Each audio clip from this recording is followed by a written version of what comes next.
सियालकोट की आवाम रोज़ बरोज़ बढ़ती हुई महंगाई से परेशान है। दालों, सब्जियों और फलों के बाद अब चिकन भी आम आदमी की पहुंच से दूर। रमज़ान बाजार के बाबरकत महीने में आवाम खाए तो क्या खाए। आवाम का हुकूमत से महंगाई को कम करने की अपील। मज़ीद जानते हैं सियालकोट में हमारे नुमाइंदे राना मोहम्मद खलील से। जी, इस वक्त मैं सियालकोट मुर्गी मार्केट में मौजूद हूँ।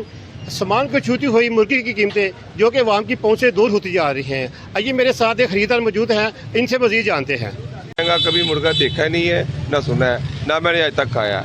अगर जाएं बीफ पे जाएं तो बीफ 600 रुपये किलो है, मटन जाए वो 1300 रुपये किलो है। तो खाएं तो क्या खाएं। सब्जी हैं वो भी महंगी हैं, चिकन है वो बहुत ज़्यादा महंगा है। तो लिहाजा मेरी गुजारिश है गवर्नमेंट वज़ीर-ए-आला पंजाब से इमरान खान से कि ये कम किया जाए रेट, बहुत ज़्यादा रेट है ताकि कोई गरीब बंदा कोई खा सके।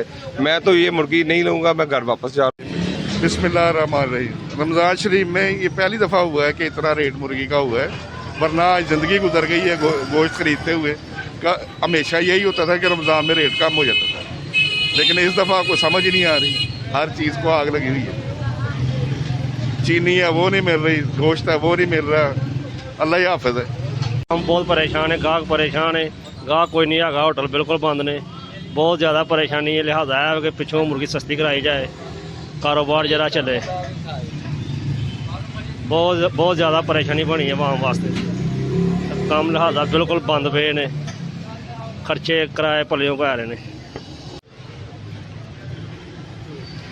जी, जैसा कि शहरी को कहना कि रमज़ान मुबारक में मुर्गी का रेट कम होना चाहिए, वो दुकानदार को कहना है कि हमें कंट्रोल रेट मुर्गी महंगी मिल रही है। Rana Muhammad Khalil, MM5 news, Sialkot.